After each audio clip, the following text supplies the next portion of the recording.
الحمد لله نحمده ونستعينه ونستغفره ونؤمن به ونتوكل عليه ونعوذ بالله من شرور أنفسنا ومن سيئات أعمالنا من يهده الله فلا مضل له ومن يضلل فلا هادي له وأشهد أن لا إله إلا الله وحده لا شريك له وأشهد أن محمدا عبده ورسوله أرسله بالهدى ودين الحق ليظهره على الدين كله ولو كره المشركون اللهم صل على محمد وعلى آل محمد كما صليت على إبراهيم وعلى آل إبراهيم اللهم بارك على محمد وعلى آل محمد كما باركت على إبراهيم وعلى آل إبراهيم في العالمين إنك حميد مجيد أما بعد فإن خير الحديث كتاب الله وخير الهدي هدي محمد صلى الله عليه وسلم وشر الأمور محدثاتها وكل محدثة بدعة وكل بدعة ضلالة وكل ضلالة في النار فيا أيها الناس أوصيكم عباد الله وإياي أولا بتقوى الله أعوذ بالله من الشيطان الرجيم بسم الله الرحمن الرحيم يا أيها الناس اتقوا ربكم الذي خلقكم من نفس واحدة وخلق منها زوجها وبث منهما رجالا كثيرا ونساء واتقوا الله الذي تساءلون به والأرحام إن الله كان عليكم رقيبا അല്ലാഹുവിൻ്റെ സത്യവിശ്വാസികളെ, ജീവിതത്തിലുടനീളം അള്ളാഹുവിനെ സൂക്ഷിച്ചുകൊണ്ട് ജീവിക്കുകയും അതിലൂടെ ദുനിയാവിലും ആഖിറത്തിലും രക്ഷപ്പെടുന്നവരുടെ കൂട്ടത്തിൽ ഉൾപ്പെടുകയും ചെയ്യണമേ എന്ന് ആദ്യമായി എന്നോടും തുടർന്ന് നിങ്ങൾ ഓരോരുത്തരോടും വസിയത്ത് ചെയ്യുകയാണ്, ഉപദേശിക്കുകയാണ്. പ്രിയമുള്ള സഹോദരന്മാരെ, സഹോദരിമാരെ, അല്ലാഹു സുബ്ഹാനഹു വ തആല റസൂലുള്ളാഹി സ്വല്ലല്ലാഹു അലൈഹി വസല്ലമ തങ്ങളെ നിയോഗിച്ചത് നമുക്ക് പ്രവാചകനായിട്ടാണ്, നമുക്ക് മാർഗ ദർശനം കാണിച്ചു തരാൻ വേണ്ടിയിട്ടാണ്. സത്യമേതാണ് അസത്യമേതാണ് എന്ന് വേർതിരിച്ച് മനസ്സിലാക്കി തരാൻ, ആ റസൂലിനെ സ്നേഹിക്കലും പിൻപറ്റലും പരലോക വിജയം ആഗ്രഹിക്കുന്ന ഏതൊരു മനുഷ്യൻ്റെയും നിർബന്ധമായ ഘടകമാണ്. കാരണം മുഹമ്മദ് റസൂലുള്ളാഹി സ്വല്ലല്ലാഹു അലൈഹി വസല്ലമ തങ്ങളെ സ്നേഹിക്കാതെ പിൻപറ്റാതെ പരലോകത്ത് രക്ഷപ്പെടാൻ സാധിക്കുകയില്ല. അതുകൊണ്ടാണ് അല്ലാഹു തആല ആ രീതിയിൽ നമ്മളോട് പറഞ്ഞത്, ഖുൽ ഇൻ കുൻതും തുഹിബ്ബൂനല്ലാഹ ഫത്തബിഉനി യുഹിബ്ബുകുമുല്ലാഹ്. നബി അങ്ങ് പറയണം, നിങ്ങൾ അല്ലാഹുവിനെ സ്നേഹിക്കുന്നുണ്ടെങ്കിൽ, അല്ലാഹുവിനോട് നിങ്ങൾക്ക് ഇഷ്ടമുണ്ടെങ്കിൽ, ഫത്തബിഊനി യുഹിബ്ബുകുമുല്ലാഹ്, നിങ്ങൾ എന്നെ ഇത്തിബാ ചെയ്യണം, എങ്കിൽ അല്ലാഹു നിങ്ങളെ സ്നേഹിക്കും. അപ്പൊ റസൂലിനെ സ്നേഹിക്കാതെ, റസൂലിനെ ഇഷ്ടപ്പെടാതെ, റസൂലിനെ പിൻപറ്റാതെ അല്ലാഹുവിന്റെ ഇഷ്ടവും അല്ലാഹുവിന്റെ പൊരുത്തവും കരസ്ഥമാക്കുക അസാധ്യമാണ്. റസൂലിനോടുള്ള ഇഷ്ടം നിർബന്ധമാണ്. എന്നാൽ ആ ഇഷ്ടം എങ്ങനെയാണ് നമ്മൾ റസൂലിനോട് പ്രകടമാക്കേണ്ടത്? നമ്മുടെ മുന്നിൽ ഇപ്പൊ റസൂലില്ല. റസൂലുള്ളാഹി സ്വല്ലല്ലാഹു അലൈഹി വസല്ലമ തങ്ങളെ സ്നേഹിക്കലും പിൻപറ്റലും നിർബന്ധമായ കാര്യമാണ്. സ്വഹാബാക്കളെ സംബന്ധിച്ചിടത്തോളം റസൂലിന്റെ മുന്നിൽ അവരുണ്ട്. അവർക്ക് റസൂലിനോട് സ്നേഹം പ്രകടിപ്പിക്കാനും റസൂലിന് വേണ്ടി കാര്യങ്ങൾ ചെയ്തു കൊടുക്കാനും ഒക്കെ കഴിയുമായിരുന്നു. എന്നാൽ നമ്മളെ സംബന്ധിച്ചിടത്തോളം റസൂൽ നമ്മുടെ മുന്നിലില്ല. അപ്പൊ റസൂലിനെ സ്നേഹിക്കുക, റസൂലിനെ പിൻപറ്റുക, അത് റസൂലിന്റെ ജീവിതത്തിന്റെ പ്രവർത്തനങ്ങളെയും റസൂലിന്റെ കൽപ്പനകളെയും അതേപോലെ നമ്മുടെ ജീവിതത്തിൽ പ്രാവർത്തികമാക്കിക്കൊണ്ടാണ് നമുക്കത് സാധ്യമാക്കാൻ കഴിയുക. അല്ലെങ്കിൽ റസൂലിനോടുള്ള ഇഷ്ടത്തിന്റെ പേരിൽ നമുക്ക് തോന്നുന്ന രീതിയിൽ ചെയ്തു കഴിഞ്ഞാൽ, നമുക്ക് നമ്മളുടെ ഇഷ്ടത്തിനനുസരിച്ച് റസൂലിനെ സ്നേഹിക്കാൻ വേണ്ടി നമ്മൾ തീരുമാനിച്ചാൽ, അത് യഥാർത്ഥത്തിൽ റസൂലിനോടുള്ള സ്നേഹമായി തീരുകയില്ല. റസൂലിന്റെ ജീവിതം അതേപോലെ നമ്മുടെ ജീവിതത്തിൽ പ്രാവർത്തികമാക്കുകയും റസൂലിന്റെ കൽപ്പനകൾ അതേപോലെ ജീവിതത്തിൽ നമ്മൾ പാലിക്കുകയും ചെയ്യുമ്പോഴാണ് റസൂലുള്ളാഹി സ്വല്ലല്ലാഹു അലൈഹി വസല്ലം തങ്ങളോടുള്ള സ്നേഹം, ഇഷ്ടം അത് യാഥാർത്ഥ്യമായി തീരുന്നത്. അങ്ങനെയുള്ളവർക്ക് മാത്രമേ നാളെ പരലോകത്ത് അള്ളാഹുവിന്റെ രക്ഷയും അള്ളാഹുവിന്റെ സുരക്ഷിതത്വവും നമുക്ക് ലഭിക്കുകയും. അപ്പോൾ എങ്ങനെയാണ് റസൂലിനെ സ്നേഹിക്കുമ്പോൾ ഒന്നാമതായിട്ട് ആ മനുഷ്യൻ ചെയ്യേണ്ടത് എന്താണ്? റബീഉൽ അവ്വൽ മാസത്തിൽ ഷിയാക്കളും അതുപോലുള്ള ആളുകളും റസൂലിന്റെ ജന്മദിനം എന്ന പേരിൽ റബീഉൽ അവ്വൽ മാസത്തിനെ വളരെ പ്രത്യേകമായി കാണുകയും എന്നിട്ട് ആ മാസത്തിൽ പള്ളികളും വീടുകളും ഒക്കെ ഡെക്കറേഷൻ ബൾബുകൾ കൊണ്ട് അലങ്കരിക്കുകയും എന്നിട്ട് ആരോ അടുത്ത കാലത്തായി റസൂലിന്റെ പേരിൽ എഴുതിവിട്ട മൗലൂദുകൾ പാരായണം ചെയ്യുകയും ചെയ്താൽ അത് റസൂലിനോടുള്ള സ്നേഹമായി എന്നാണ് ഓരോരുത്തരും മനസ്സിലാക്കുകയും ചിന്തിക്കുകയും ചെയ്യുന്നത്. യഥാർത്ഥത്തിൽ അങ്ങനെയല്ല. മങ്കൂസ് മൗലൂദ് ഓതി എന്നതുകൊണ്ടോ റബീഉൽ അവ്വൽ 12-ന് നബിദിനം ആചരിച്ചു എന്നതുകൊണ്ടോ റബീഉൽ അവ്വൽ 1 മുതൽ 12 വരെ റസൂലിന്റെ സ്നേഹത്തിന്റെ പേരിൽ എന്തെങ്കിലും കാട്ടിക്കുട്ടി എന്നതുകൊണ്ടോ റസൂലിനോടുള്ള സ്നേഹമാകുന്നില്ല. അത് സ്നേഹമല്ല, മറിച്ച് റസൂലിനോടുള്ള ധിക്കാരമാണ്. റസൂലിനെ സ്നേഹിക്കുന്ന, റസൂലിനെ ഇഷ്ടപ്പെടുന്ന ഒരു മുസ്ലിമിനെ സംബന്ധിച്ചിടത്തോളം ഒന്നാമതായിട്ട് അവൻ ചെയ്യേണ്ടുന്ന, ഒന്നാമതായിട്ട് അവന്റെ ജീവിതത്തിൽ കൊണ്ടുവരേണ്ടുന്ന കാര്യം, പ്രധാനപ്പെട്ട കാര്യം, റസൂല് മുഹമ്മദ് എന്ന ഒരു മനുഷ്യനിൽ നിന്നും 40-ാമത്തെ വയസ്സിൽ ഉടമസ്ഥനായ അല്ലാഹു തആല വഹി നൽകിക്കൊണ്ട് പ്രവാചകനായി നിയോഗിച്ചതിന് ശേഷം ആദ്യമായിട്ട് എന്താണോ നമ്മളോട് റസൂല് കൽപ്പിച്ചത് അതായിരിക്കണം ആദ്യമായിട്ട് ആ റസൂലിന്റെ ഇഷ്ടം നമ്മൾ പ്രകടിപ്പിക്കേണ്ടത്. എന്താണ് റസൂൽ ഒന്നാമതായിട്ട് കൊണ്ടുവന്നത്? റസൂലുള്ളാഹി സ്വല്ലല്ലാഹു അലൈഹി വസല്ലമ തങ്ങൾ 40 വർഷത്തോളം അറബികളിൽ അവരിൽ ഒരാളായിട്ട് ജീവിക്കുകയും അവർ ചെയ്ത് കാണിച്ചു വന്നിരുന്ന ഉറൂസുകളിൽ നിന്നും ബിംബാരാധനകളിൽ നിന്നുമൊക്കെ റസൂല് മാറി നിൽക്കുകയും അങ്ങനെ 40-ാമത്തെ വയസ്സിൽ നുബുവത്ത് ലഭിക്കുകയും ചെയ്തപ്പോൾ ആദ്യമായിട്ട് റസൂലുള്ളാഹി സ്വല്ലല്ലാഹു അലൈഹി വസല്ലമ തങ്ങൾ നബി എന്ന പേരിൽ, റസൂല് എന്നതിന്റെ പേരിൽ ഒന്നാമതായിട്ട് സമുദായത്തോട് പറഞ്ഞ കാര്യം അതാണ്.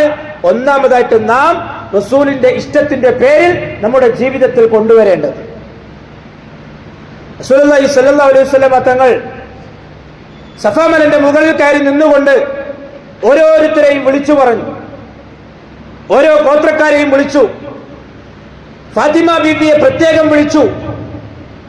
ഓരോ ഗോത്ര തലവന്മാരുടെ പേരും വിളിച്ചു.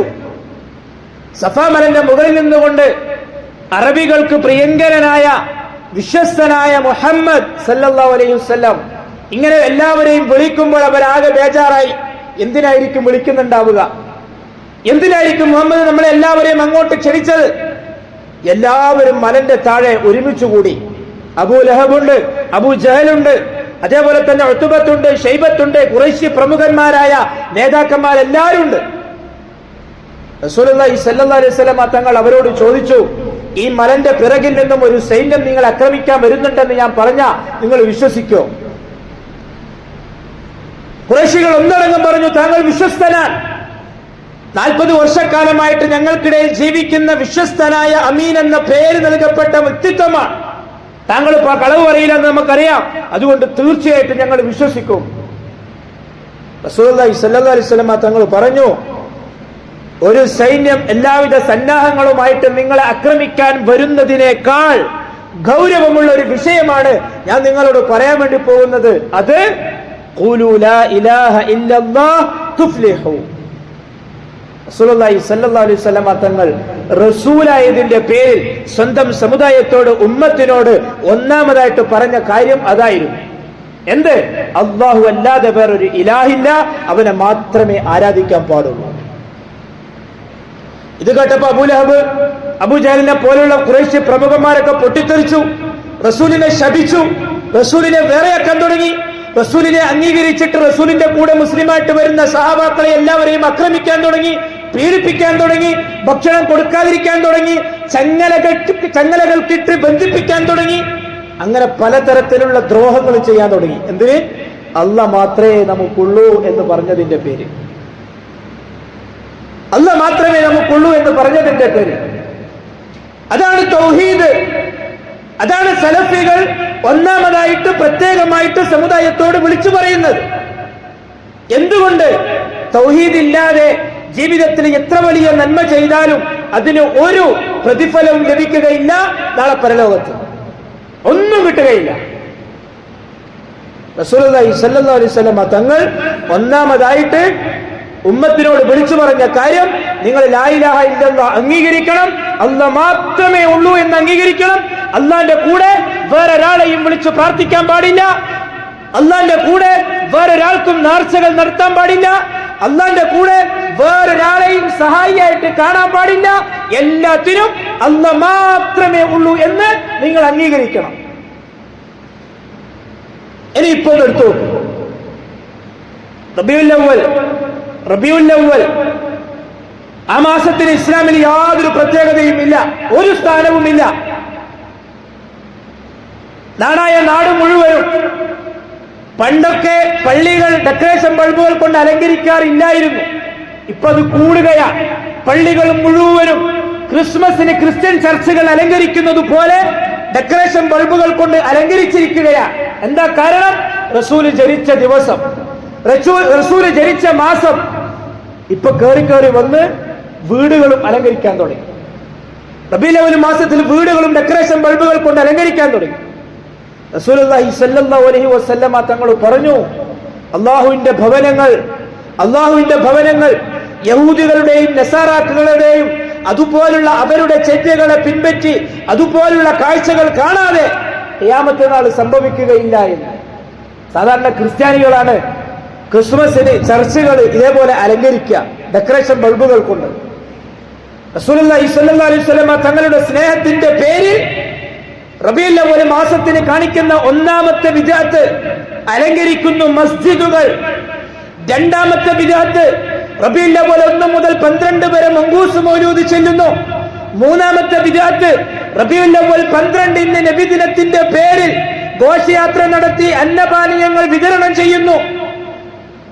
നാലാമത്തെ ശിർക്ക്, ബിദ്അത്തിനേക്കാൾ ഗൗരവമുള്ളത് ഈ മങ്കൂസ് മൗലൂദിലുടെ നീളം ഈ റബീഉൽ അവ്വൽ 1 മുതൽ 12 വരെയുള്ള ദിവസങ്ങളിൽ പ്രഭാഷണങ്ങളിലൂടെ, മദ്ഹ് ഗാനങ്ങളിലൂടെ, അതേപോലെയുള്ള പ്രചരണ പരിപാടികളിലൂടെ അഷ്റഫുൽ ഖൽഖ് സല്ലല്ലാഹു അലൈഹി വസല്ലമ തങ്ങളെ നേരിട്ട് പ്രാർത്ഥിക്കുകയും റസൂലിനോട് പരാതികൾ ആവലാതികൾ പറയുകയും ചെയ്യുന്ന അറബിയിലുള്ള വരികൾ, മലയാളത്തിലുള്ള പ്രഭാഷണങ്ങൾ അത് നമ്മൾ കാണുകയും ചെയ്യുന്നു. അതുകൊണ്ടാണ് റസൂലുള്ളാഹി സ്വല്ലല്ലാഹു അലൈഹി വസല്ലമ തങ്ങൾ സ്നേഹം അതിര് കടക്കരുത് എന്ന് പറഞ്ഞത്. സ്നേഹം അതിര് കടന്നാൽ അത് ആരാധനയിലേക്ക് മാറും. അങ്ങല്ലാതെ പിന്നെ വേറെ ആരും ഇല്ലായിരിക്കെ എന്ന രീതിയിലേക്ക് മാറും. അത് അള്ളാഹുവോട് മാത്രമേ പറയാൻ പാടുള്ളൂ. തൗഹീദ് ഇല്ലാത്തവന് ഒരു രക്ഷയുമില്ല ജീവിതത്തിൽ, ദുനിയാവിലുമില്ല ആഖിറത്തിലുമില്ല. ഒന്നാമത്തെ ഘടകം റസൂലിനോട് സ്നേഹമുണ്ടെങ്കിൽ ഒന്നാമത്തെ ഘടകം അല്ലാഹു അല്ലാത്ത ഔലിയാക്കളായാലും അല്ലാഹു അല്ലാത്ത അമ്പിയാക്കളായാലും അല്ലാഹു അല്ലാത്ത മലക്കുകളായാലും ജിന്നുകളായാലും ആര് തന്നെയായിരുന്നാലും എനിക്ക് അല്ലാഹ് മാത്രമേ ഉള്ളൂ. ഏതവസരത്തിലും എന്നെ സഹായിക്കാനും എന്നെ സംരക്ഷിക്കാനും അല്ലാഹ് അല്ലാതെ വേറെ ആരും എനിക്കില്ല. ഉറച്ച വിശ്വാസമുണ്ടാകണം. ഈ നബിയോടുള്ള സ്നേഹപ്രകടനത്തിന്റെ പേരിൽ നാടായ നാട് മുഴുവനും ഭക്ഷണം വിതരണം ചെയ്യുകയും പാനീയങ്ങൾ വിതരണം ചെയ്യുകയും ഡെക്കറേഷൻ ബൾബുകൾ കൊണ്ട് അലങ്കരിക്കുകയും അങ്ങനെ നാടിനെ തന്നെ മുഴുവനും അതിന്റെ അവസ്ഥകളെ മാറ്റുകയും ചെയ്യുമ്പോൾ ഒന്നാമതായിട്ടുണ്ടാകേണ്ട അല്ലാഹനെ മാത്രമേ ആരാധിക്കാൻ പാടുള്ളൂ എന്ന ഘടകം എത്രത്തോളം ഈ സമുദായത്തിൽ ഉണ്ടായിട്ടുണ്ട് എന്ന് നമ്മൾ പരിശോധിക്കണം. മദീശേഖ് തങ്ങളെ വിളിക്കുന്നവരുണ്ട് ആ കൂട്ടത്തിൽ, ഡിഫായി ഷേഖിനെ വിളിക്കുന്നവരുണ്ട് ആ കൂട്ടത്തിൽ. അതേപോലെ തന്നെ ഈ കഴിഞ്ഞു പോയ ഈ അടുത്ത കാലത്തൊക്കെ മരിച്ചുപോയ ആളുകളുടെ പേര് പറഞ്ഞ് വിളിക്കുന്നവരുണ്ട്. സ്റ്റേജ് കെട്ടി വട്ടക്കെട്ടും കെട്ടി മൗലാർ എന്ന് പറയുന്നവർ, ഉസ്താദ് എന്ന് പറയുന്നവർ സമുദായത്തോട് വിളിച്ചു പറയുകയാണ്, ഇന്ന വ്യക്തികളെ പടച്ചോനായിട്ട് കാണാൻ ഞങ്ങൾക്ക് ഒരു മടിയുമില്ല. അങ്ങനെ പറഞ്ഞ ഇവിടെ എന്താ സംഭവിക്കാന്ന് വെല്ലുവിളിക്ക. ആരെ? മുസ്ലിമീങ്ങളെയോ? അല്ല, അള്ളാനെ വെല്ലുവിളിക്ക. എന്നിട്ട് അവരാണ് ഈ നബിയുടെ സ്നേഹം പറഞ്ഞിട്ട് ഇങ്ങനെ കാട്ടിക്കൂട്ടുന്നത്. നമുക്ക് കാര്യം മനസ്സിലായവരാണ്. കാര്യം മനസ്സിലാകാത്ത ഭൂരിപക്ഷം ആളുകൾ അപ്പുറത്തുണ്ട്. റസൂലുള്ളാഹി സ്വല്ലല്ലാഹു അലൈഹി വസല്ലമ തങ്ങൾ ഒന്നാമതായിട്ട് നബിതങ്ങൾ നമുക്ക് പഠിപ്പിച്ചു തന്ന വിഷയം തൗഹീദാണ്. അതിന്റെ പ്രധാനപ്പെട്ട ഘടകങ്ങൾ ഒന്ന് അല്ലാഹു തആല ഈ മനുഷ്യ കുലത്തെ തന്നെ സൃഷ്ടിച്ച് അയച്ചിരിക്കുന്നത് അല്ലാഹനെ മാത്രം ആരാധിക്കാനാണ്. തൗഹീദിന് വേണ്ടിയിട്ട് നമ്മളെ തന്നെ പഠിച്ചു വിട്ടത്. അല്ലാഹു തആല പറഞ്ഞു, വമാ ഖലഖതുൽ ജിന്ന വൽ ഇൻസ ഇല്ലാ ലിയഅ്ബുദൂൻ. എന്നെ ഏകനാക്കി ആരാധിക്കാനല്ലാതെ ജിന്നുകളെയും മലക്കുകളെയും നാം സൃഷ്ടിച്ചിട്ടില്ല എന്ന് വെച്ചാൽ തൗഹീദിന് വേണ്ടിയിട്ടാണ് നമ്മൾ അല്ലാഹ് സൃഷ്ടിച്ചത് തന്നെ. ഒന്നാമത്തെ കാര്യം അതാണ്. അപ്പൊ തൗഹീദ് ഇല്ലാതെ വേറെ എന്ത് സ്നേഹം നമ്മൾ കാണിച്ചിട്ടും ഒരു കാര്യവും ഇല്ല എന്നർത്ഥം. രണ്ടാമത്തേത് തൗഹീദ് ഹുവ ഹഖ്ഖുല്ലാഹി അസ്സ വജൽ. അല്ലാഹനെ മാത്രം ആരാധിക്കുക എന്നത്, അല്ലാഹനോട് മാത്രം ദുആ ചെയ്യുക എന്നത്, ജീവിതത്തിന്റെ സർവസ്വവും അല്ലാഹുവിനെ മാത്രം സമർപ്പിക്കുക എന്നത് അല്ലാഹുവിന് കൊടുക്കേണ്ട അവകാശമാണ്. മുആദ് ഇബ്നു ജബൽ റളിയല്ലാഹു തആല അൻഹു പറയുകയാണ്, كنت ردف النبي صلى الله عليه وسلم حمار على حمار يقال له عفير. ഉഫൈർ എന്ന പേരുള്ള ഒരു ഒട്ടകപ്പുറത്ത് ഞാനും റസൂലും കൂടി സഞ്ചരിക്കുകയായിരുന്നു. ഫഖാല, ആ സമയത്ത് റസൂൽ വിളിച്ചു, യാ മുആദ്, ഏ മുആദ്, ഹൽ തദ്രി ഹഖ്ഖുല്ലാഹി അലാ ഇബാദി. അടിമകളുടെ മേൽ അല്ലാഹുവിന്റെ അവകാശം എന്താണെന്ന് നിനക്കറിയാമോ? അടിമകൾ അല്ലാഹുവിന് കൊടുക്കേണ്ട അവകാശങ്ങൾ എന്താണെന്ന് നിനക്കറിയാമോ? വമാ ഹഖ്ഖുൽ ഇബാദി അലല്ലാഹ്. അടിമകൾക്ക് അല്ലാഹുവിൽ നിന്ന് കിട്ടേണ്ട അവകാശം എന്താണെന്ന് നിനക്കറിയാമോ? രണ്ട് കാര്യം ചോദിച്ചു റസൂല്. ഒന്ന്, നമ്മൾ അങ്ങോട്ട് കൊടുക്കേണ്ടത്. രണ്ട്, അല്ലാഹ് ഇങ്ങോട്ട് തരേണ്ടത്. ഖുൽതു അല്ലാഹു വറസൂലുഹു ആലം.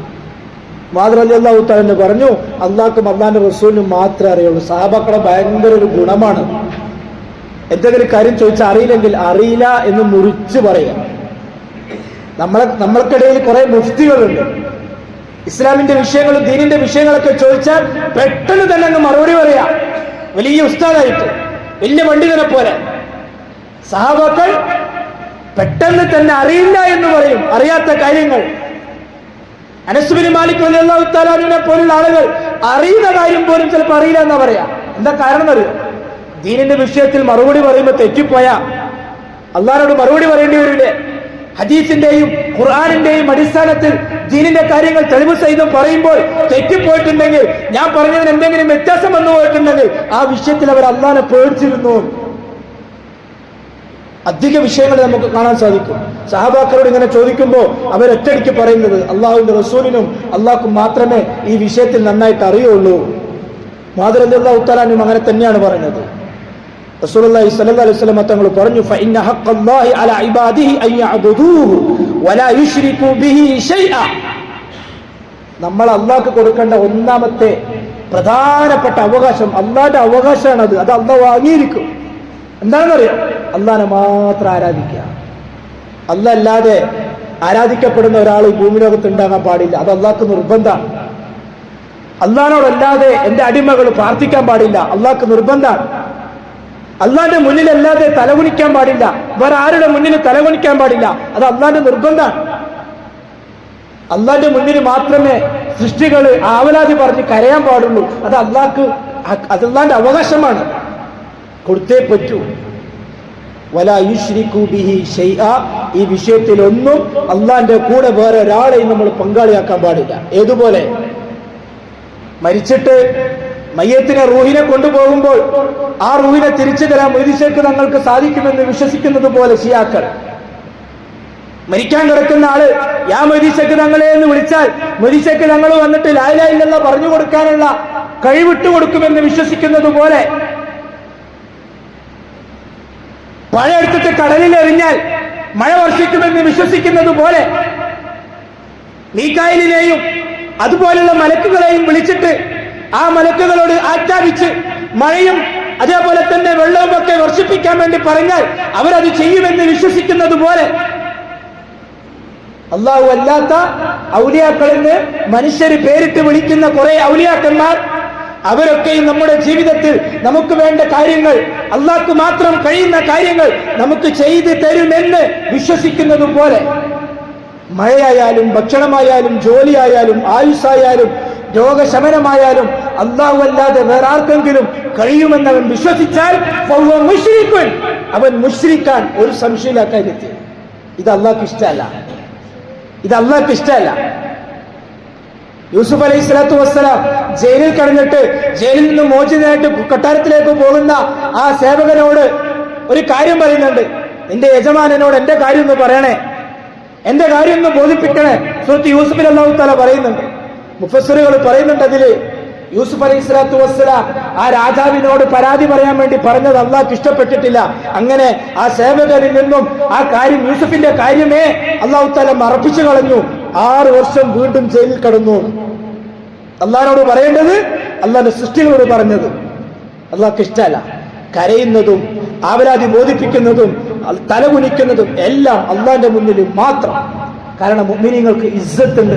അവരെ സൃഷ്ടികളെ മുന്നിൽ പോയിട്ട് തലകുനിക്കാൻ പാടില്ല. എത്രത്തോളം വെച്ചാൽ ഉലമാക്കൾ പറയുന്നു, സാധാരണ മനുഷ്യർ കുറച്ചും കൂടി സ്ഥാനമുള്ള അതിർത്തിക്ക് പോയിട്ട് സലാം പറയൂലേ, നമ്മൾ സലാം പറയുമ്പോൾ അസ്സലാമു അലൈക്കും നെഞ്ച് വിരിച്ച് തല ഉയർത്തിയിട്ടാണ് പറയേണ്ടത്. എന്നിട്ട് കൈ കൊടുക്കണം, അല്ലെങ്കിൽ മുആനക്ക ചെയ്യൽ. ചില ആളുകൾ പറയും അസ്സലാമു അലൈക്കും ഇങ്ങനെ നെഞ്ചത്ത് കൈവച്ചിട്ട് തലയൊന്ന് കുനിച്ചിട്ട്, അതുപോലും പാടില്ല എന്ന് ഉലമാക്കൾ പറയുന്നുണ്ട്. ഒരു മനുഷ്യന്റെ മുന്നിൽ ആ രീതിയിൽ പോലും വേറൊരു മുഅ്മിൻ തല കുനിക്കാൻ പാടില്ല. ആ കുനിക്കൽ അള്ളാഹിനോട് മാത്രമേ പാടുള്ളൂ എന്ന് റളിയല്ലാഹു തആല അൻഹുവിനോട് റസൂലുള്ളാഹി സ്വല്ലല്ലാഹു അലൈഹി വസല്ലം തങ്ങൾ പറഞ്ഞു, ഈ രീതിയിൽ അല്ലാഹുവിനെ മാത്രം ആരാധിച്ചുകൊണ്ട് ജീവിക്കുന്ന ഒരു മുഅ്മിനിനെ അള്ളാഹിന്റെ അടുത്ത് നിന്ന് കിട്ടേണ്ട അവകാശം എന്താണെന്നറിയോ? അള്ളാഹിനെ ശിർക്ക് ചെയ്യാത്ത ആളെ, ശിർക്ക് ചെയ്യാതെ മുവഹിദായിട്ട് ജീവിച്ച ഒരു മുഅ്മിനിനെ അല്ലാ യുഅദ്ദിബ മൻ ലാ യുശ്രിക ബിഹി ഷൈആ, ശിക്ഷിക്കാണ്ടിരിക്കുക എന്നുള്ളത്. ഞാനൊരു മുവഹിദാണ്, അള്ളാഹിനെ മാത്രമേ ഞാൻ ആരാധിക്കുന്നുള്ളൂ, എന്റെ പരാതികളും ആവലാതികളും എല്ലാം അള്ളാഹിന്റെ മുന്നിൽ മാത്രമേ ഞാൻ ബോധിപ്പിക്കുന്നുള്ളൂ. അവിടെ മലക്കിനോട് പറഞ്ഞാൽ എന്താ, ജിന്നിനോട് പറഞ്ഞാൽ എന്താ, അല്ലെങ്കിൽ ഇന്നാളോട് പറഞ്ഞാൽ എന്താ, അങ്ങനത്തെ ഒരു വർത്താനത്തിനും ഒരു പഴുതും കൊടുക്കാൻ ഡയറക്റ്റ് എനിക്ക് അള്ളാഹ് മതി, അപ്പുറം ഇപ്പുറം എന്തുണ്ടെങ്കിലും തിരക്കടില്ല. അത് മലക്കായാലും ശരി, ഔലിയായാലും ശരി, വലിയായാലും ശരി, ജിന്നായാലും ശരി, അവർക്ക് ഉണ്ടെന്ന് വിശ്വസിക്കട്ടെ. ഇപ്പൊ പിന്നെ ഷിയാക്കൾ പറയുന്നത് പോലെ കഴിവുണ്ടെന്ന് വിശ്വസിച്ചുകൊണ്ട് ഞാൻ ഇന്നാളോട് ചോദിച്ചു, അങ്ങനത്തെ ഒരു വർത്താനമില്ല. എനിക്ക് അള്ളാഹ് മതി, എനിക്ക് കഴിവുണ്ട് പോലും ഇല്ല പോലും അതൊന്നും എനിക്ക് വിഷയമല്ല, എനിക്ക് അള്ളാഹ് മതി. അതാണ് പ്യൂർ തൗഹീദ്. റസൂലുള്ളാഹി സ്വല്ലല്ലാഹു അലൈഹി വസല്ലം തങ്ങൾ പറഞ്ഞു, ഈ രീതിയിൽ അള്ളാഹുവിനെ ഏകനാക്കിക്കൊണ്ട് ആരാധിക്കുന്ന മനുഷ്യന് അള്ളാഹുവിന്റെ അടുത്ത് നിന്ന് കിട്ടേണ്ട അവകാശം അള്ളാഹ് ശിക്ഷിക്കാതിരിക്കുക എന്നതാണ്. മൂന്നാമത്തെ കാര്യം അത്തൗഹീദ് ഹുവൽ ഗായത്തു മിൻ ഇർസാലിർ റുസുൽ. 1,24,000 പരം പ്രവാചകന്മാരെ ഈ ഭൂമി ലോകത്തേക്ക് അല്ലാഹു തആല നിയോഗിച്ചത് തൗഹീദിന് വേണ്ടി മാത്രമാണ്, വേറെ ഒന്നിനുമല്ല. ലാ ഇലാഹ ഇല്ലല്ലാഹ്. ചില ആൾക്കാരൊക്കെ പറയും ഇവർക്ക് ഈ തൗഹീദ് മാത്രമേ പറയാനുള്ളൂ. ചില ആൾക്കാർക്ക് ചിലപ്പോൾ നമ്മളെ സലഫികൾക്ക് തന്നെ ചില ആൾക്കാർക്ക് ഇപ്പൊ തൗഹീദ് കേട്ട് മടുത്ത്.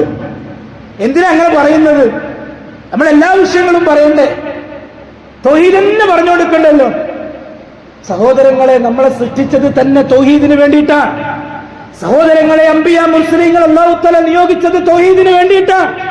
തൗഹീദ് ഇല്ലാതെ ഈ ഭൂമി ലോകത്ത് ഉഹുദ് മലയേക്കാൾ കൂടുതൽ നന്മകൾ ചെയ്താലും അത് സ്വീകരിക്കപ്പെടുകയില്ല എന്ന കാര്യത്തിൽ ഒരു സംശയമില്ല. അപ്പൊ മരിക്കുന്നത് വരെ അത് കേട്ടുകൊടുക്കണ്ടേ? മരിക്കുന്നത് വരെ അത് പറഞ്ഞുകൊടുക്കണ്ടേ? എല്ലാ പ്രഭാഷണങ്ങളിലും, എല്ലാ പ്രസംഗ വേദികളിലും, എല്ലാ നസീഹത്ത് മജ്ലിസുകളിലും അല്ലാഹുവിനെ മാത്രമേ ആരാധിക്കാൻ പാടുള്ളൂ എന്ന വിഷയം പറയാതെ പോകാൻ പാടില്ല. തൗഹീദ് അത് ഒരു മനുഷ്യന്റെ, ഒരു മുഅ്മിനിന്റെ പ്രധാനപ്പെട്ട ഘടകമാണ്. അല്ലാഹു തആല പറഞ്ഞു, വലഖദ് ബഅസ്നാ ഫീ കുല്ലി ഉമ്മത്തിൻ റസൂലാ അൻ ഇഅ്ബുദുല്ലാഹ വജ്തനിബുത് താഗൂത്ത്. എല്ലാ ഉമ്മത്തുകളിലേക്കും റസൂലിനെ ഞാൻ നിയോഗിച്ചത് അൻ ഇഅ്ബുദുല്ലാഹ്, അല്ലാഹുവിനെ മാത്രം ആരാധിക്കാനാണ്. അത് പറയാൻ വേണ്ടിയിട്ടാണ്. അല്ലാതെ വേറൊരു കാര്യത്തിനും ഒരു പ്രവാചകനെയും അല്ലാഹു തആല നിയോഗിച്ചിട്ടില്ല. വമാ അർസൽനാ മിൻ ഖബ്ലിക മിൻ റസൂലിൻ ഇല്ലാ നൂഹി ഇലൈഹി അന്നഹു ലാ ഇലാഹ ഇല്ലാ അന ഫഅ്ബുദൂൻ. അല്ലാഹു പറയാൻ, ഒരു പ്രവാചകനെയും നാം നിയോഗിച്ചിട്ടില്ല അവർക്ക് വഹി നൽകിയിട്ടല്ലാതെ. എന്താണ് വഹി? അന്നഹു ലാ ഇലാഹ ഇല്ലാ അന ഫഅ്ബുദൂൻ. അല്ലാഹ് അല്ലാതെ വേറൊരു ആരാധ്യനില്ല, ആരാധിക്കപ്പെടാൻ വേറൊരാളുമില്ല. അതുകൊണ്ട് അല്ലാഹനെ മാത്രം നിങ്ങൾ ഇബാദത്ത് ചെയ്യണം. ഇത് പറഞ്ഞിട്ടല്ലാതെ ഒരു പ്രവാചകനെയും അല്ലാഹു തആല നിയോഗിച്ചിട്ടില്ല. ആദം നബി മുതൽ മുഹമ്മദ് റസൂലുള്ളാഹി സ്വല്ലല്ലാഹു അലൈഹി വസല്ലം തങ്ങൾ വരെ. അതുകൊണ്ട് റസൂൽ ഒന്നാമതായിട്ട് നമുക്ക് ഈ കാര്യം പഠിപ്പിച്ചു തന്നത്.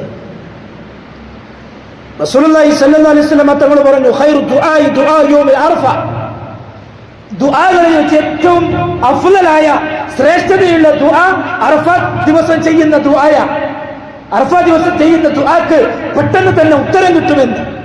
എന്നിട്ട് റസൂൽ പറഞ്ഞു, വഖൈറു മാ ഖുൽതു അന വന്നബിയ്യൂന മിൻ ഖബ്ലി ലാ ഇലാഹ ഇല്ലല്ലാഹ് വഹ്ദ ലാ ശരീക ലഹു ലഹുൽ മുൽക് വലഹുൽ ഹംദ് വഹുവ അലാ കുല്ലി ഷൈഇൻ ഖദീർ. ഞാനും എനിക്ക് മുമ്പ് കഴിഞ്ഞുപോയ അമ്പിയാക്കളും പറഞ്ഞ വാക്കുകളിൽ വെച്ച് ഏറ്റവും ഖൈറായ വാക്ക്, ഏറ്റവും ഉത്തമമായ വാക്ക് ലാ ഇലാഹ ഇല്ലല്ലാഹ് എന്ന വാക്കാണ്. അല്ലാഹ് അല്ലാതെ വേറൊരു ഇലാഹില്ല. വഹ്ദ, അവൻ ഏകനാണ്. ലാ ശരീക ലഹു, അവൻക്ക് ഒരു പങ്കുകാരനുമില്ല. ലഹുൽ മുൽക്, അധികാരം മുഴുവനും അവൻക്കാണ്. വലഹുൽ ഹംദ്, എല്ലാ തരത്തിലുള്ള സ്തുതികളും അവൻക്കാണ്. വഹുവ അലാ കുല്ലി ഷൈഇൻ ഖദീർ, അവൻ എല്ലാറ്റിനും കഴിവുള്ളവനാണ്. അംബിയ മുസ്ലിങ്ങളെ നിയോഗിച്ചതും തൗഹീദിനു വേണ്ടി മാത്രമാണ്. അഞ്ചാമത്തേത് അത്തൗഹീദു ശർത്തുൻ ലിഖബൂൽ അമൽ സ്വാലിഹ് വഇൻതിഫാഉൽ അബ്ദി ബിഹി ഫി ദുനിയ വൽ ആഖിറ. അമലുകൾ സ്വീകരിക്കപ്പെടാനുള്ള ഒന്നാമത്തെ യോഗ്യത അയാൾക്ക് തൗഹീദ് ഉണ്ടായിരിക്കുക എന്നതാണ്. എന്നുവെച്ചാൽ അള്ളാഹിനോട് മാത്രം ദുആ ചെയ്യുക. എന്ത് കാര്യം ചെയ്യുന്നുണ്ടെങ്കിലും അള്ളാഹ്ക്ക് വേണ്ടി മാത്രം ചെയ്യുക.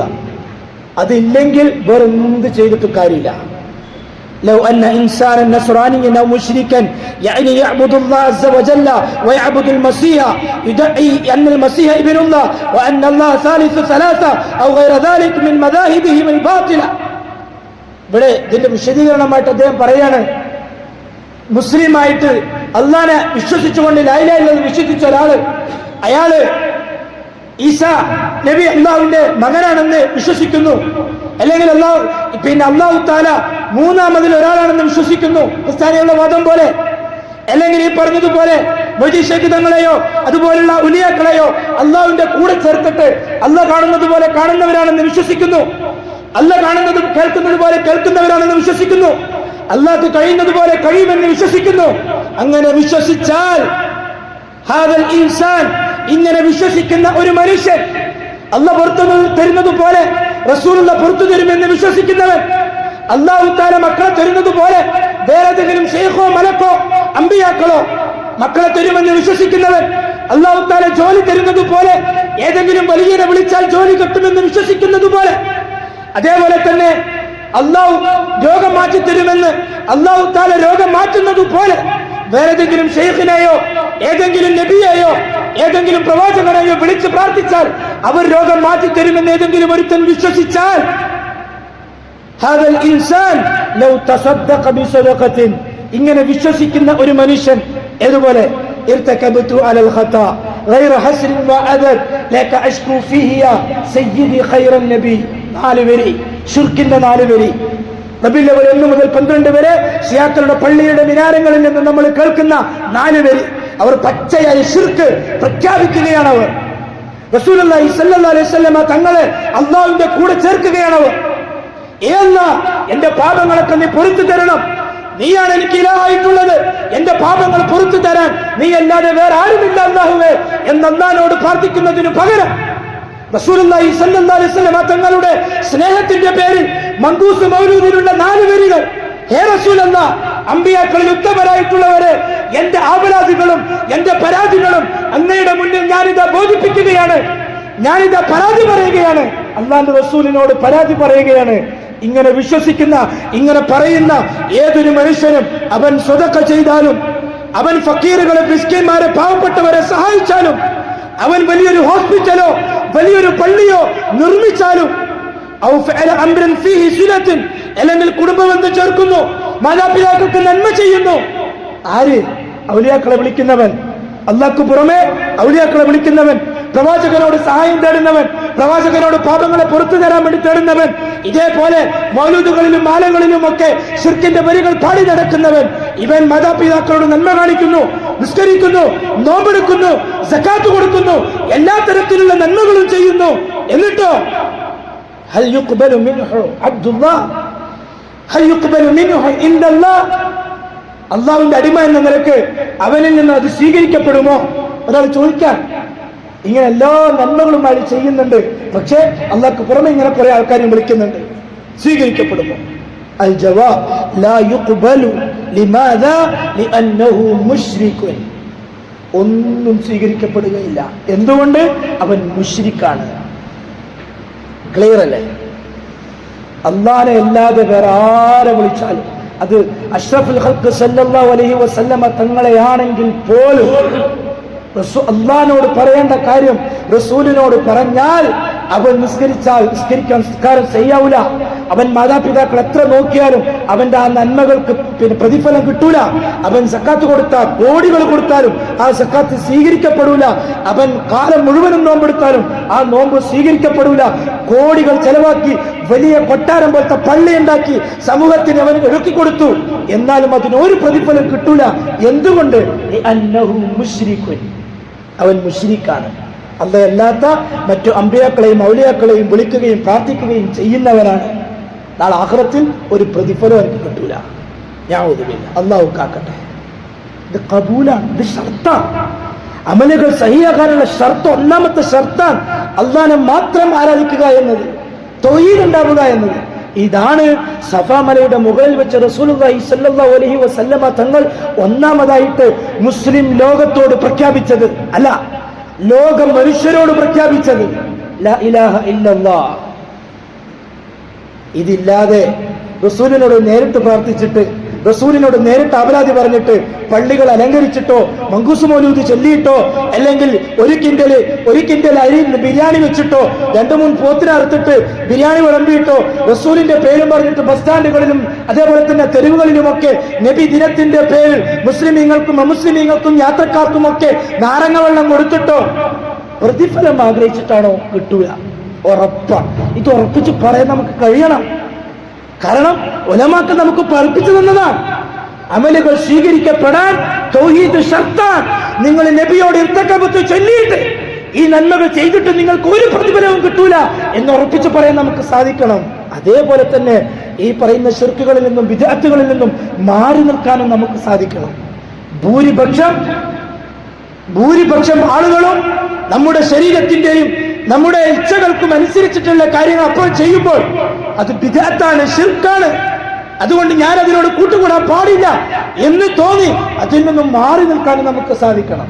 അത് കൂട്ടുകാരനായാലും, അത് സ്വന്തം മഹല്ലായാലും, അത് കുടുംബമായാലും അങ്ങനെ തന്നെ തുറന്നു പറയാൻ നമുക്ക് സാധിക്കണം.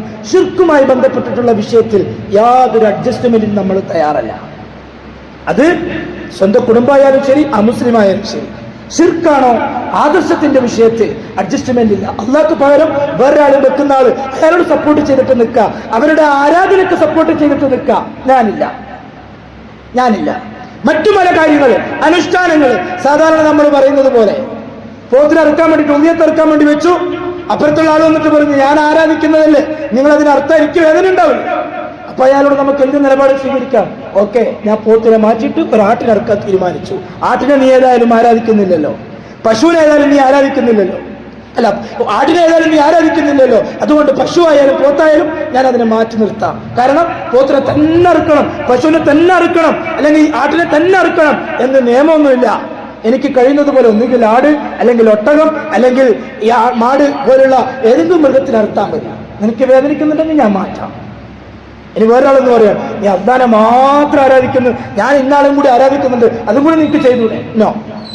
ആദർശത്തിന്റെ വിഷയത്തിൽ നമുക്ക് ഒരു കോംപ്രമൈസും ഇല്ല. അതാരായാലും അനുഷ്ഠാനത്തിന്റെ വിഷയത്തിൽ അല്ലാഹു റസൂൽ പഠിപ്പിച്ചു തന്നതിനനുസരിച്ചിട്ട് നമുക്ക് മാറ്റങ്ങൾ വരുത്താം. മറ്റുള്ളവരെ വേദനിപ്പിക്കാത്ത രീതിയിൽ അമലുകൾ ചെയ്യാം. ആദർശത്തിന്റെ വിഷയത്തിൽ അങ്ങനത്തെ ഒരു പരിപാടി ഇല്ല. എന്തുകൊണ്ട്? അതെന്റെ പരലോക ജീവിത വിജയത്തിന്റെ നിദാനമാണ്. പ്രിയമുള്ളവരെ, കാര്യങ്ങൾ മനസ്സിലാക്കി നമ്മൾ പ്രവർത്തിക്കണം. കാലം കഴിയും തോറും ദീൻ മനുഷ്യരുടെ ജീവിതത്തിൽ ഇല്ലാതായി വരുന്ന ഒരു കാലഘട്ടമാണ് നമ്മൾ കടന്നുപോയിക്കൊണ്ടിരിക്കുന്നത്. എല്ലാ ഹറാമുകളും ഹലാലാകുന്ന കാലഘട്ടത്തിലാണ് നമ്മൾ പോയിക്കൊണ്ടിരിക്കുന്നത്. റസൂലുള്ളാഹി സ്വല്ലല്ലാഹു അലൈഹി വസല്ലം തങ്ങൾ പറഞ്ഞ ഹദീസ് ചിലപ്പോൾ ഈ കാലമാണോ എന്ന് നമ്മൾ ചിന്തിച്ചു പോകേണ്ടിയിരിക്കുന്നു. അതായത് ഉള്ളം കയ്യിൽ തീക്കനൽ വെക്കുന്നതിന് പോലുള്ള പ്രയാസമായിരിക്കും ജീവിതത്തിൽ ദീൻ കൊണ്ട് നടക്കുക എന്നത്. അത്രയും പ്രയാസമുള്ള ഒരു കാലഘട്ടം വരുമെന്ന്. ഉള്ളം കയ്യിൽ തീക്കനൽ വെക്കുമ്പോഴുള്ള പ്രയാസം അതേപോലത്തെ ഒരു പ്രയാസമായിരിക്കും ദീനനുസരിച്ച് ജീവിക്കുക എന്നത്. അങ്ങനെ ഒരു കാലഘട്ടം വരാനുണ്ട് എന്ന് റസൂലുള്ളാഹി സ്വല്ലല്ലാഹു അലൈഹി വസല്ലം തങ്ങൾ പറഞ്ഞിട്ടുണ്ട്. ചിലപ്പോൾ അത് ഈ കാലഘട്ടമായിരിക്കാം. അതുകൊണ്ട് പ്രിയമുള്ളവരെ, മരിച്ചു കഴിഞ്ഞാൽ നമ്മൾ ഒറ്റക്കാണ്, ഖബറിൽ നമ്മൾ ഒറ്റക്കാണ്. നാളെ പരലോകത്തും അല്ലാഹുവിന്റെ വിചാരണ നേരിടേണ്ടതും നമ്മൾ ഒറ്റക്കാണ്. അവിടെ എന്താണോ വിജയിക്കാൻ വേണ്ടത് അത് ചെയ്യുക എന്നല്ലാതെ നമ്മുടെ ശരീരത്തിനും നമ്മുടെ ഇച്ഛകൾക്കും അല്ലെങ്കിൽ സമൂഹം കാട്ടിക്കൂട്ടുന്ന ഓരോ പ്രവർത്തനങ്ങൾക്കും അനുസരിച്ച് നമ്മൾ പോയാൽ അവിടെ നമ്മൾ പരാജയപ്പെടും. അവിടെ നമ്മൾ ഒറ്റക്കായിരിക്കും മറുപടി പറയേണ്ടി വരിക. ഇവിടെ ചിലപ്പോൾ കുറെ കൂട്ടുകാരുണ്ടാവും, ചിലപ്പോൾ കുറെ കുടുംബക്കാരുണ്ടാവും, അവിടെ അവരാരുണ്ടാവില്ല. നമ്മൾ സ്വന്തമായിരിക്കും. അതുകൊണ്ട് നമ്മൾ രക്ഷപ്പെടാൻ, ഞാൻ രക്ഷപ്പെടാൻ എൻ്റെ ജീവിതത്തിൽ എന്തൊക്കെ ഉണ്ടാവണം, അത് ശിർക്കിൽ നിന്നും ബിദ്അത്തിൽ നിന്നും ഒക്കെ മാറി നിന്നുകൊണ്ട് എൻ്റെ സ്വന്തം നഫ്സിനെയും എൻ്റെ സ്വന്തം കുടുംബത്തെയും സംരക്ഷിക്കാൻ, അതേപോലെ കഴിയുന്നത് പോലെ ഞാൻ വിശ്വസിച്ചിരിക്കുന്ന ഈ ആദർശം, ഈ സത്യം മറ്റുള്ളവരിലേക്ക് എത്തിക്കാൻ എത്രമാത്രം നമുക്ക് സഹായിക്കാൻ പറ്റുമോ ആ രീതിയിലൊക്കെ നമ്മൾ പ്രവർത്തിക്കുകയും പ്രചരിപ്പിക്കുകയും ചെയ്യേണ്ടത് അതും കൂടി നമ്മുടെ ഉത്തരവാദിത്തമാണ്. അല്ലാഹു സുബ്ഹാനഹു വ തആല കാര്യങ്ങൾ മനസ്സിലാക്കി അമൽ ചെയ്യുന്നവരുടെ കൂട്ടത്തിൽ നാം ഏവരെയും ഉൾപ്പെടുത്തി അനുഗ്രഹിക്കട്ടെ. يا أيها الذين آمنوا اتقوا الله وقولوا قولا سديدا يصلح لكم أعمالكم ويغفر لكم ذنوبكم ومن يطع الله ورسوله فقد فاز فوزا عظيما.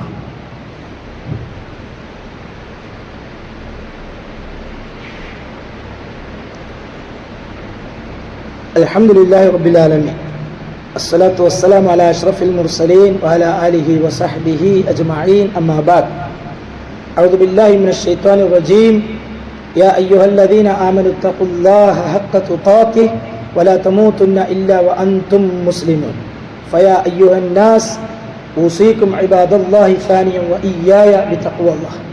അള്ളാഹുവിൻ്റെ സത്യവിശ്വാസികളെ, തൗഹീദും സുന്നത്തും അത് കൃത്യമായിട്ട് നമ്മൾ പഠിക്കുകയും അത് ജീവിതത്തിൽ പ്രാവർത്തികമാക്കുകയും ചെയ്യണം. എന്തിന്? മരിച്ചതിന് ശേഷമുള്ള ജീവിതത്തിൽ രക്ഷപ്പെടാൻ. ചിലപ്പോൾ ദുനിയാവിൽ ചിലപ്പോൾ ഒന്നും കിട്ടിയില്ല എന്നും വരും, പക്ഷെ മരിച്ചതിന് ശേഷം അവിടെ വിജയിക്കാനും സന്തോഷിക്കാനും അതിൻ്റെ പ്രധാനപ്പെട്ട ഘടകമാണ് തൗഹീദും സുന്നത്തും. അള്ളാഹുവിനെ മാത്രം ജീവിതത്തിൽ കൊണ്ടുവരിക, അള്ളാഹു അല്ലാത്ത ഒരാളുടെ മുന്നിൽ പോയി നിന്നിട്ട് കെഞ്ചുന്ന, തലകുനിക്കുന്ന ഒരവസ്ഥ ഉണ്ടാകാതിരിക്കാൻ അള്ളാഹിനോട് ദുആ ചെയ്യുക. അത് ഒന്നാമത്തെ കാര്യമാണ്. അള്ളാഹ് വിചാരിച്ചാലേ എനിക്ക് എന്തെങ്കിലും നടക്കുള്ളൂ, അത് ഖൈറായാലും ഷർറായാലും. ഈ ഉറച്ച് വിശ്വസിക്കുന്ന ഒരു മുഅ്മിനിനെ സംബന്ധിച്ചിടത്തോളം ദുനിയാവിൽ അവർക്ക് സങ്കടമില്ല, അവർക്ക് ഭയമില്ല. അള്ളാഹ് പറഞ്ഞത് അങ്ങനെയാണ്. തൗഹീദ് മനസ്സിലുറച്ച് അതിന് യഖീനായി കഴിഞ്ഞാൽ പിന്നെ അവർക്ക് സങ്കടവുമില്ല, ഭയവുമില്ല. ദുനിയാവിൽ ഭയമില്ല, ആഖിറത്തിൽ സങ്കടപ്പെടേണ്ടി വരികയും ഇല്ല. അതുകൊണ്ട് പ്രിയമുള്ളവരെ, തൗഹീദും സുന്നത്തും ജീവിതത്തിൽ പ്രാവർത്തികമാക്കാണ്ടി നമ്മൾ ഓരോരുത്തരും ശ്രമിക്കുക. ദുനിയാവിന്റെ കണ്ണഞ്ചിപ്പിക്കുന്ന പദാർത്ഥങ്ങൾ കണ്ടിട്ട് അതിൽ വീണുപോകാതെ, അതേപോലെ തന്നെ ചില സുഹൃത്തുക്കൾ, ചില കുടുംബക്കാർ, അവരൊക്കെ ചിലപ്പോൾ ദുനിയാവിൽ അടിച്ചു പൊളിച്ച് ജീവിക്കുന്നവരായിരിക്കും. ചിലപ്പോൾ നമ്മൾ വിശ്വസിച്ചിരിക്കുന്ന ആദർശത്തിന് എതിരായിട്ടുള്ള ജീവിതം നയിക്കുന്നവരായിരിക്കും. അവർ നമ്മളെക്കാൾ ചിലപ്പോൾ സുഖിച്ച് ജീവിക്കുന്നവരായിരിക്കും. അതൊന്നും കണ്ടിട്ട് നമ്മൾ വഞ്ചിതരായി പോകണ്ട. കാരണം യഥാർത്ഥ ജീവിതം അത് മരണത്തിന് ശേഷമുള്ള ജീവിതമാണ്. അത് ഉറപ്പിച്ചിട്ട് അത് മനസ്സോട് എപ്പോഴും ഇടക്കിടക്കേ പറഞ്ഞുകൊണ്ടിരിക്കണം, ലാ ഐഷ ഇല്ലൽ ഐഷൽ ആഖിറ. ജീവിതം എന്ന് പറയുന്നത് അത് പരലോക ജീവിതമാണ്, ദുനിയാവിലെ ജീവിതമല്ല. ഏതെങ്കിലും ഒരാളുടെ ജീവിതം കണ്ടിട്ട് നമ്മൾ അതിന്റെ പിറകെ പോയിട്ട് നമ്മുടെ ദീൻ കളയേണ്ടതില്ല. മരണത്തിന് ശേഷമുള്ള ജീവിതം എനിക്ക് എങ്ങനെയായിത്തീരും, അത് നമ്മൾ എപ്പോഴും ചിന്തിച്ചുകൊണ്ടേയിരിക്കണം. ആ ജീവിതത്തിൽ ആരെങ്കിലും രക്ഷപ്പെട്ടാൽ അവൻ ഭാഗ്യവാനാണ്, ആരെങ്കിലും പരാജയപ്പെട്ടാൽ അവനേക്കാൾ നഷ്ടവാളി വേറെ ആരുമില്ല. അല്ലാഹു സുബ്ഹാനഹു വ തആല ഏറ്റവും നല്ല രീതിയിൽ മുവഹിദായിക്കൊണ്ട്, മുത്തബിഉ സുന്നയായിക്കൊണ്ട് ജീവിക്കുകയും അതേ അവസ്ഥയിൽ തന്നെ മരണപ്പെടുകയും ചെയ്യുന്ന സൗഭാഗ്യവാന്മാരുടെ കൂട്ടത്തിൽ നാം ഏവരെയും ഉൾപ്പെടുത്തി അനുഗ്രഹിക്കട്ടെ. നമ്മുടെ പാപങ്ങളെല്ലാം അല്ലാഹു പുറത്തു മാപ്പാക്കി തരട്ടെ. നമ്മുടെ ജീവിതത്തിൽ വന്നുപോയിരിക്കുന്ന എല്ലാ തെറ്റുകളും കുറവുകളും അല്ലാഹു മായ്ച്ചു തരട്ടെ. നമ്മിൽ പല ആളുകളും രോഗികളാണ്. ക്യാൻസർ രോഗികൾ, കിഡ്നിയിൽ രോഗം ബാധിച്ചവർ, ട്യൂമർ രോഗികൾ, വിട്ടുമാറാത്ത തലവേദന, വിട്ടുമാറാത്ത വയറുവേദന, ഇതുപോലുള്ള മാരകമായ വേദനകൾ കൊണ്ട് ജീവിതം സഹിച്ച് ക്ഷമിച്ച് ജീവിക്കുന്ന ഒരുപാട് ആളുകൾ, വേദന സഹിച്ച് ജീവിക്കുന്ന ആളുകൾ, അല്ലാഹു തആല അവന്റെ റഹ്മത്ത് കൊണ്ട്, അവന്റെ ഖുദ്റത്ത് കൊണ്ട് സകല വേദനകളും മാറ്റി നല്ല ആഫിയത്തും നല്ല ആരോഗ്യവും അല്ലാഹു പ്രദാനം ചെയ്യട്ടെ. നമ്മിൽ പലരുടെയും മാതാപിതാക്കൾ ഇന്ന് ഖബറിലാണ്. അല്ലാഹു തആല അവരുടെ ഖബറിടത്തെ വിശാലമാക്കി കൊടുക്കട്ടെ. മഗ്ഫിറത്തും റഹ്മത്തും അല്ലാഹു ചൊരിഞ്ഞു കൊടുക്കട്ടെ. അവരുടെ പാപങ്ങൾ അല്ലാഹു പുറത്തു മാപ്പാക്കി കൊടുക്കട്ടെ. നമ്മിൽ ജീവിച്ചിരിക്കുന്ന നമ്മുടെ മാതാപിതാക്കൾ അല്ലാഹു തആല അവർക്ക് ആഫിയത്തും ആരോഗ്യവും പ്രദാനം ചെയ്യട്ടെ. അവരുടെ പ്രശ്നങ്ങളും അവരുടെ പ്രയാസങ്ങളും അള്ളാഹു മാറ്റിക്കൊടുക്കട്ടെ. അവരുടെ പാപങ്ങൾ അള്ളാഹു പുറത്തു മാപ്പാക്കി കൊടുക്കട്ടെ. ഏറ്റവും നല്ല സന്തോഷത്തിലും സമാധാനത്തിലും ജീവിക്കുകയും നല്ല ആഫിയത്തോടെ നല്ല ആരോഗ്യത്തോടെ ജീവിക്കുകയും അവസാനം ലാ ഇലാഹ ഇല്ലല്ലാഹ് എന്ന കലിമത്തു തൗഹീദ് ഉച്ചരിച്ചുകൊണ്ട് മരിക്കുന്ന ഭാഗ്യവാന്മാരുടെ കൂട്ടത്തിൽ അവരെയും നമ്മളെയും നമുക്ക് വേണ്ടപ്പെട്ട എല്ലാവരെയും അള്ളാഹു ഉൾപ്പെടുത്തി അനുഗ്രഹിക്കട്ടെ. നമ്മെ സഹായിക്കുന്നവർ അള്ളാഹു സഹായിക്കട്ടെ. സാമ്പത്തികമായി, മാനസികമായി, ശാരീരികമായി നമ്മെ സഹായിക്കുന്ന, നമ്മെ ഓർക്കുന്ന ഒരുപാട് ആളുകൾ അള്ളാഹു താല അവരുടെ ഹലാലായ ആഗ്രഹങ്ങൾ അള്ളാഹു നിറവേറ്റി കൊടുക്കട്ടെ. അവരുടെ കടങ്ങൾ അള്ളാഹു വീട്ടിക്കൊടുക്കട്ടെ. അവരുടെ പ്രയാസങ്ങൾ അള്ളാഹു നീക്കി കൊടുക്കട്ടെ. അവരെന്ത് ആഗ്രഹങ്ങൾ വെച്ചുകൊണ്ടാണോ ജീവിക്കുന്നത് അവരുടെ ഹലാലായ എല്ലാ ആഗ്രഹങ്ങളും പരിപൂർണമായിട്ടും അള്ളാഹു സഫലീകരിച്ചു കൊടുക്കട്ടെ. അവസാനം ഏറ്റവും നല്ല ഈമാനോടുകൂടി മരിക്കുന്ന ഉത്തബികളിൽ, മുവഹിദുകളിൽ, മുഖ്ലിസീങ്ങളിൽ അള്ളാഹു നമ്മെ ഉൾപ്പെടുത്തി അനുഗ്രഹിക്കട്ടെ. اللهم اغفر للمؤمنين والمؤمنات والمسلمين والمسلمات الأحياء منهم والأموات إنك مجيب الدعوات يا قاضي الحاجات طيب ثراهم واجعل الجنة مأواهم.